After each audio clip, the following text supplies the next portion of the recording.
নমস্কার, আমি শ্রী রাজীব শাস্ত্রী, রাজীব রয় অ্যাস্ট্রোলজার চ্যানেলে আপনাদেরকে স্বাগত। আশা করি আপনারা ভালো আছেন। আপনারা তো জানেন সাপ্তাহিক রাশিফলের পাশাপাশি আমি মাসিক রাশিফলটা দিয়ে থাকি। আমি আজকে এসেছি সেপ্টেম্বর মাস মিথুন রাশির কেমন কাটবে তার একটা আগাম আন্দাজ নিয়ে। ভিডিওটি সম্পূর্ণ দেখবেন। যদি ভালো লাগে তাহলে অবশ্যই লাইক, সাবস্ক্রাইব এবং শেয়ার করে চ্যানেলটিকে এগিয়ে নিয়ে যাবেন। তাহলে শুরু করছি মিথুন রাশি বা মিথুন লগ্ন কেমন যাবে। আগামী মাসটা কিন্তু দশম ভাব অধিপতির সঙ্গে রাহু মহারাজের একটি যোগাযোগের কারণে কিন্তু আপনার কর্মের জায়গাটা কিন্তু উত্থান পতন হবে। কাজের জায়গাটা খুব একটা ভালো লাগবে না, মনে হচ্ছে এই ঠিক আছে, কোনো অসুবিধা নেই। কখনো মনে হচ্ছে না এই কাজটা আমার না করলেই ভালো হতো, আমি নতুন কোনো কাজ খুঁজলে বোধহয় ভালো হতো। এবং তার থেকে কিন্তু মনের মধ্যে একটা অবসাদ, বিষাদ যাই বলুন সেটা কিন্তু কাজ করবে। এটাকে কিন্তু আনতে দেওয়া যাবে না। সুতরাং কঠিন কঠোর পরিশ্রম করতে হবে, কাজের জায়গাটা মন দিয়ে কাজ করতে হবে, কেন কর্মই কিন্তু আমাদের সব কিছু নিয়ন্ত্রণ করে। এবং দশমভাবে অধিপতি দ্বাদশ ঘরে থাকার জন্য কিন্তু আপনার কর্ম পরিবর্তনের চেষ্টা, যেটা আমি আগে বললাম, এটা বারবার দেখা যাবে এবং সেটা কিন্তু হয়ে গেলেও যেতে পারে। কাজের জন্য কিন্তু কাছে দূরে কোথাও একটা বদলির সম্ভাবনা আছে। সুতরাং কর্মের যে জায়গাটা, সেই জায়গাটায় বাকি যারা কলিগ আছে তাদের সঙ্গে আপনি নিজের সমস্যার কথা চাইলে শেয়ার করতে পারেন। যেটা বলবেন মন দিয়ে, আবেগ দিয়ে বলবেন। কোনো রকম কৃপণতা, মানে আর্থিক কৃপণতা, মানসিক কৃপণতা সেটা কিন্তু আপনি করতে যাবেন না।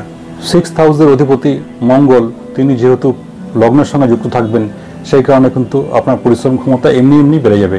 আপনি উদ্যমী হবেন, কাজের প্রতি নিষ্ঠাবান হবেন, কাজ করতে ইচ্ছা করবে এবং কোনো কিছুই কিন্তু তুচ্ছ বা ছোটো বলে মনে হবে না। মনের মধ্যে একটা জিনিস কাজ করবে, হ্যাঁ আমি তো চাইলে এটা পারি করতে, এবং সেটা কিন্তু আপনি করবেন এবং তাতে আপনি সাফল্য পাবেন, সাকসেস পাবেন আপনি।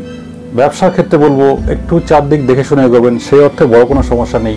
7th হাউসের যিনি লর্ড আছেন তিনি যেহেতু দ্বাদশভাবে আছেন, সুতরাং আপনাদের ক্ষেত্রে কিন্তু দ্বাদশভাবের সঙ্গে যোগাযোগের কারণে আপনাদের ক্ষেত্রে কিন্তু ব্যবসার জায়গায় কিন্তু একটা বড় উন্নতি হতে পারে। মূলত বাড়ি থেকে দূরে যারা ব্যবসা করছেন, রাজ্যের মধ্যে হলেও দূরে বা রাজ্যের বাইরে, আর বিদেশেও তখন কথাই নেই, তাদের কিন্তু এমনি সাধারণ ব্যবসায় তুলনায় কিন্তু একটি বড় সাকসেস অপেক্ষা করছে এবং তাদের জন্য কিন্তু আপনাদের আর্থিক যে জায়গাটা সেটা কিন্তু যথেষ্ট স্থিতিশীল এবং মজবুত হবে। মঙ্গল যেহেতু সপ্তম ঘরের দিকে কিন্তু যেহেতু দৃষ্টি দিচ্ছে, সেই কারণে কিন্তু আপনার কর্মের যে খিদে, ব্যবসা বাড়ানোর যে খিদে, যে আগ্রাসী মানসিকতা, সেটা কিন্তু বৃদ্ধি পাবে। তো কর্ম ইচ্ছে সব থেকে বড় ধর্ম, কাজটা করলে আপনি সব দিকে এগোতে পারবেন এবং ব্যবসার জায়গাটা কিন্তু বুম হবে, মানে বেড়ে চলবে। কিন্তু শনি মহারাজের সঙ্গে কিন্তু নবমভাবে একটি যোগাযোগের কারণে ভাগ্যের জায়গাটা সেটা কিন্তু স্লো মুভমেন্ট হবে। তার মানে এই মঙ্গল মহারাজ এবং শনি মহারাজ এই দুজনকে নিয়ে একটা মিশ্র পরিস্থিতি তৈরি হবে।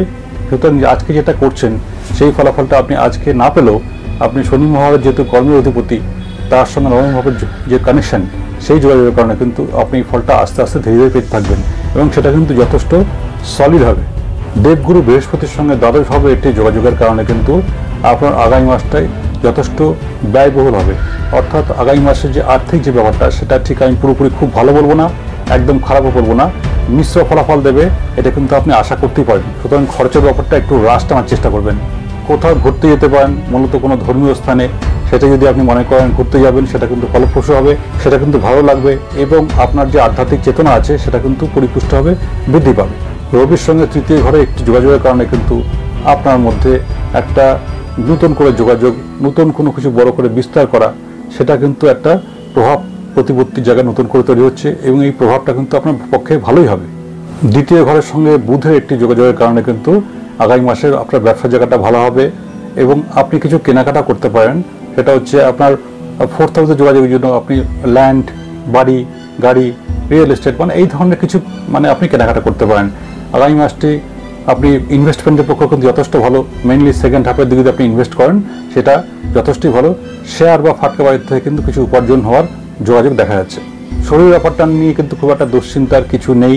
শরীর ব্যাপারটা মোটামুটি মোটের ওপর ভালো বলা যেতে পারে। তাও মানুষের কখন কী হয় কেউ তো বলতে পারে না, সেই জন্য হেলথের ব্যাপারটা একটু খেয়াল রাখবেন। মেনলি মঙ্গলের একটি প্রভাবের কারণের জন্য কিন্তু আপনার ব্লাড রিলেটেড, মানে রক্ত সংক্রান্ত কোনো সমস্যা তৈরি হতে পারে। সুতরাং আমি এটাই বলবো, রাস্তাঘাটে চলাফেরার সময় সাবধান হন। আর যদি ব্লাড প্রেশারে কোনো সমস্যা থেকে থাকে বিগত দিনে, সেই ব্যাপারটা কিন্তু একটু কশাস থাকবেন। আর চামড়া সংক্রান্ত কোনো সমস্যা তৈরি হতে পারে, মানে স্কিন ডিজিজ আর কি, বর্ষাকাল তো স্কিন ডিজিজ যদি হয় সেটা ব্যাপারটা একটু খেয়াল রাখবেন। আজেবাজে জায়গায় যাবেন না, সংক্রামক ব্যাধিযুক্ত বা জীবাণুযুক্ত জায়গা যেটা, সেরকম জায়গাগুলো একটু অ্যাভয়েড করে চলবেন, তাহলে কিন্তু মোটের ওপর ভালো। পারলে একটুখানি এক্সারসাইজ করবেন এবং তাতে আপনি ভালো থাকবেন, আর কোনো বড় কোনো হেলথ ইস্যু কিন্তু নেই।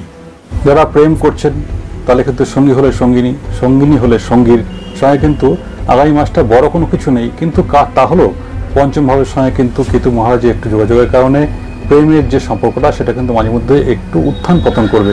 বড় কোনো সমস্যা নেই, তবে এর থেকে কিন্তু আগামী মাসে কিন্তু আপনাদের বিয়ের কথাবার্তার দিকেও ব্যাপারটা এগিয়ে যেতে পারে, কিন্তু তা হলেও মেন্টাল বন্ডিং একটা বড় ব্যাপার। সেই ব্যাপারটা যেহেতু একটু আপ ডাউন করবে, একটু সতর্ক থাকবেন। বড় শোনা কিন্তু সেই অর্থে কোনো ইস্যু নেই। সঙ্গী হলে সঙ্গিনী এবং সঙ্গিনী হলে সঙ্গীর কিন্তু তার সম্বন্ধে মাঝে মধ্যে কিছু নেগেটিভ চিন্তাভাবনা মাথায় চলে আসবে বিনা কারণে, সেটা কিন্তু প্রশ্রয় দেওয়া যাবে না, তাহলে কিন্তু নিজের মধ্যেই সমস্যা বাড়বে। 18 তারিখের পর থেকে কিন্তু এই সমস্যাটা অনেকটাই আপনি কাটিয়ে ফেলবেন। 18 তারিখের পর থেকে এই সমস্যাটা প্রায় একদম থাকবে না বললেই হবে। তখন আপনাদের যে রোমান্সটা বিগত দিনে ছিল সেটা কিন্তু আরও নতুনভাবে একটা তাৎপর্যপূর্ণ জায়গা তৈরি করবে। সুতরাং আপনি এগিয়ে যান। দুশ্চিন্তা বা ভুল বোঝাবুঝি, অন্য কোনোভাবে সন্দেহ বা কোনো কিছু কিন্তু করলে আখেরে নিজেদেরই ক্ষতি। আসছি বিবাহিত জীবন নিয়ে। লগ্নের সঙ্গে মঙ্গলের একটি যোগাযোগের কারণে কিন্তু আগামী মাসটা যারা বিবাহিত জীবন পালন করছেন, বৈবাহিক জীবনে আবদ্ধ, তাদের কিন্তু কিছু সমস্যা আছে। আপনি কিন্তু বিনা কারণে অকারণে আপনার বিবাহিত বাড়িতে স্ত্রী থাকলে স্ত্রী বা স্বামী থাকলে তার উপর কিন্তু একটু রেগে যেতে পারেন কারণে এবং অকারণে, এবং তার জন্য ওই তুচ্ছ কারণে কিন্তু একটা ঝগড়াহাটি তৈরি হয়ে যেতে পারে। সুতরাং এই ব্যাপারটা একটু কেয়ারফুল থাকবেন। বিনা কারণে রাগ ক্রোধ এগুলো বর্জন করুন। শান্ত ভাব, মাথার মধ্যে ঠান্ডা চিন্তাভাব নিয়ে আসুন, ভালো কথাবার্তা বলুন, তাহলে কিন্তু সেই অর্থে কোনো বড় কোনো সমস্যা তৈরি হবে না। আর নাহলে কিন্তু এটা খুব বাজে জায়গায় চলে যেতে পারে এবং সেটা হাতাহাতি পর্যায়ে, মানে যতটা খারাপ হওয়া সম্ভব সেরকম পর্যায়ে তৈরি হতে পারে। এই ব্যাপারটা একটু মাথা রেখে চলবেন, তাহলে কিন্তু কোনো সমস্যা নেই। সুতরাং রাগ ক্ষোভ ক্রোধ কন্ট্রোল করুন, তাহলেই সবটা ঠিক থাকবে। আসছি পারিবারিক বন্ধুদের বিষয়ে। পারিবারিক যে ব্যাপারটা, ফ্যামিলির বাকি সদস্য নিয়ে, এখানেও কিন্তু আগামী মাসটা মিথুন রাশির জাতক জাতিকা যারা আছেন তাদের কিন্তু যথেষ্ট উত্থান পতনে পরিপূর্ণ। সুতরাং বাড়ির ব্যাপারটাও কিন্তু খেয়াল রাখতে হবে, কেয়ারফুল হতে হবে, যাতে পরিবারের বাকি সদস্যের মধ্যে কোনো ভুল বোঝাবুঝি বা রাগারাগি ক্ষেত্র তৈরি না হয়। বুধের সঙ্গে দ্বিতীয় ঘরে এবং কেতু শুক্রের ঘরে চতুর্থ ঘরে অবস্থানের কারণে কিন্তু এই একটা মিশ্র পরিস্থিতি মাঝে মধ্যে তৈরি হবে। এটাকে যদি আপনি ফলো করতে পারেন তাহলে কিন্তু আপনি পারিবারিক জীবনটা মোটামুটি ভালোই কাটাতে পারবেন। তবে 23শে সেপ্টেম্বরের পর থেকে কিন্তু এই সমস্যাটা প্রায় অনেকটাই কেটে যাবে, নাই বললেই হয়।